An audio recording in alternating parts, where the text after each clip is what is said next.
Hello, and welcome to today's AP Daily video over algorithmic efficiency.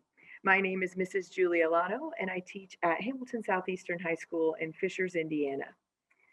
In this video, we will estimate an algorithm's efficiency and evaluate the difference between algorithms that run in a reasonable time and those that do not. So what exactly will we learn today? Here is our learning objective. For determining the efficiency of an algorithm, we will be able to explain the difference between algorithms that run in a reasonable time and those that do not. So here are the EKs. You can see there's quite a few of them as we scroll through. It gives you the definitions of problem as well as specific types of problems that we're going to see, decision problems and optimization problems. And obviously we're going to talk about efficiency and an algorithm's efficiency through some formal or mathematical reasoning. And we are going to do some informal measurement too. We'll start out with that and see how that can affect the different algorithms, different correct ones. And finally, we'll talk about efficiency and how we determine that reasonable, when an algorithm is reasonable or unreasonable. So we're going to start out with some examples. And so first, we're going to look at an instance of a sorting problem like the example given in the EK earlier. So we're going to go unplugged. For our unplugged activity, we're going to use some cards. As you can see here, I have 4 cards, which I have shuffled. So I'm going to set them out, and I am going to sort them from least to greatest. So to do that, I'm going to use a couple different algorithms, and we're going to keep track of how many comparisons and how many swaps it takes for each one of the algorithms I'm going to try. So for the first algorithm, I'm going to take 2 cards, compare them. So that's a comparison. And what I'm doing is I'm checking to see if the left one is less than the right one. It is. So in this case, I'm just going to put them back down. And then that was a comparison, so I need to track that. Then I'm going to move on to the next pair. Same thing, compare them. The left one is less than the right one, so I'm going to put it back down. So that's another comparison. Then I'm going to pair the last 2. And so another comparison. And this time I need to swap because the left one is not less than the right one. So I'm going to swap the cards, put them back down. So that was a comparison and a swap. And then I got to keep doing it until I'm for sure know that all the cards are in order. So I got to do this one again. A comparison, put them back down. This one is a comparison and a swap. So that was 2 comparisons I just did and a swap. And then another one is another comparison because I have to check. So comparisons that through that round, and I got to do it again. So compare and swap. So that was a compare and a swap. And then I got to compare, and now I know that they're all in the correct order. So that took me 7 comparisons and 3 swaps. So that is one of the algorithms. So now I'm going to reshuffle the cards and I'm going to use another algorithm. So I'm going to have to keep track of the comparisons and the swaps for it as well. So comparisons and swaps for this algorithm. So shuffle my cards and lay them out again. And for this one, what I'm going to do for this algorithm is I'm again going to compare the first 2 and I'm going to hang on to the smallest one. So that's a comparison and I hang on to the smallest card. And then I compare it to the next card and that was another comparison and I hang on to the smallest card, another comparison and hang on to the smallest card. And if I would have to, I would swap right now, but I don't. I want to put the smallest card on the left. So then I move to the right. I know the left card is where it needs to be. So now I check the next 2, comparison, hold on to the smallest card. So that was a comparison. And then check these 2 and hold on to the smallest card. So that was another comparison. Now I know that this card was done. I'm going to swap with the next location because this is the next smallest card and it needs to go there. So I swap these cards. So that was a swap. And then I move on to spot 3. So I do a comparison. And so I hold on to the smallest card. So that was another comparison. And then I don't have to swap. So that one goes down. And then I know this one's in the right spot. So this algorithm took 6 comparisons and 1 swap. So That is an example of two algorithms which correctly sorted my cards and use their efficiencies were slightly different in our informal analysis of these two algorithms. So based on our unplugged activity, you can see how the comparisons kind of take place. So here, to save time, I went ahead and performed some of these earlier, and you can see with 4 and 8 numbers, the differing amount of times it took to do the algorithm. So with 4 numbers, you see the first algorithm, depending on my numbers, some of my numbers were in a good order there when I did my example. But here, they maybe weren't in as good of an order. So it took more comparisons, more swaps. So it just gives you an informal analysis of an algorithm, nothing formal, but gives you an idea of which algorithm may be more efficient. But as we get more and more numbers that we need to sort, then we really need to determine if an algorithm is efficient or if it runs in a reasonable or unreasonable amount of time. So let's take a look at some efficiency reports for some other algorithms. Which run in a reasonable amount of time and which of them run in an unreasonable amount of time. So if we take a look here, we have different input sizes and I have 4 different algorithms and we're just calling them steps. How many steps does it take for the algorithm to run with this with the varying input sizes? So what we want to look for is how are these numbers increasing? Obviously, with a larger input size, it's going to take more steps.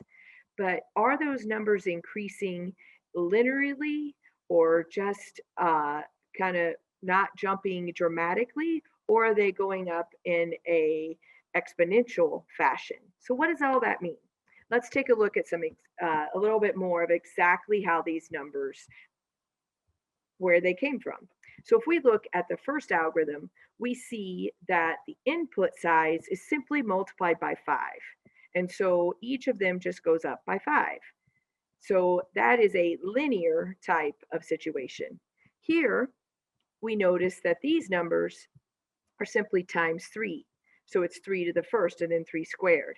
So we're looking for a pattern when we look at these steps. Here, I noticed that it was squares, and so it was simply 2 times the number of steps squared. And then the last one is called, uses what's called factorial. So we see we have 1 factorial, which is 1. And factorial simply means take 1 times 2 when it's 2 factorial, or 1 times 2 times 3, all the way up to the number that you have. So you see 5 factorial is simply 1 times 2 times 3 times 5 times 4 times 5, which gives us 120. So what does all this mean? Well, based on our essential knowledge statement that we saw earlier, those that are linear or square or cube, those run in a reasonable amount of time. If we notice that the steps or the pattern is exponential or factorial, those algorithms would be considered to run in an unreasonable amount of time. So how do you know if you've never seen those terms before? Let's think about another way to look at this. Again, you may have seen the pattern when it simply goes up by one amount the same time, up by 5 every time. That's linear. Here, when the exponent changes, that's exponential. And factorial, you'll notice that the numbers jump dramatically at the end. So let's take a look at that visually. So you could think about it, and if you're struggling with coming up with a equation here, you could simply plot them. So here I plotted 1, 5 on my graph, 2, 10, 3, 15, 4, 20, and 5, 25.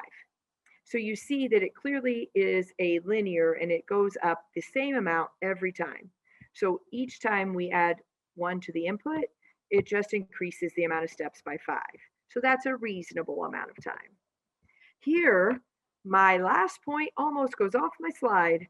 So on this one, you see that when I plotted the points again, so input size is here and the algorithm steps is on the left.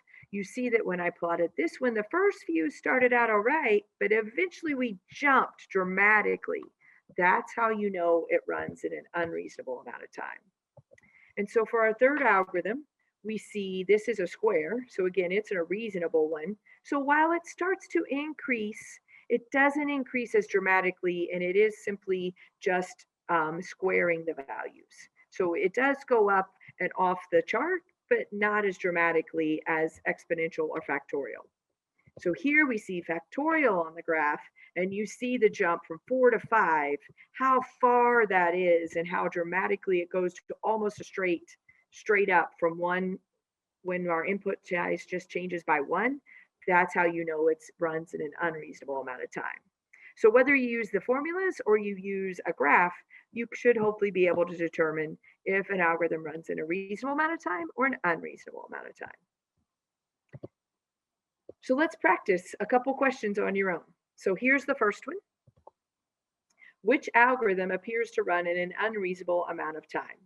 So take a look at these charts. You may want to pause your video because I'm going to go over the answer in just a moment. So if you want to write out an equation or you want to draw a graph, try them out and determine which algorithm appears to run in an unreasonable amount of time.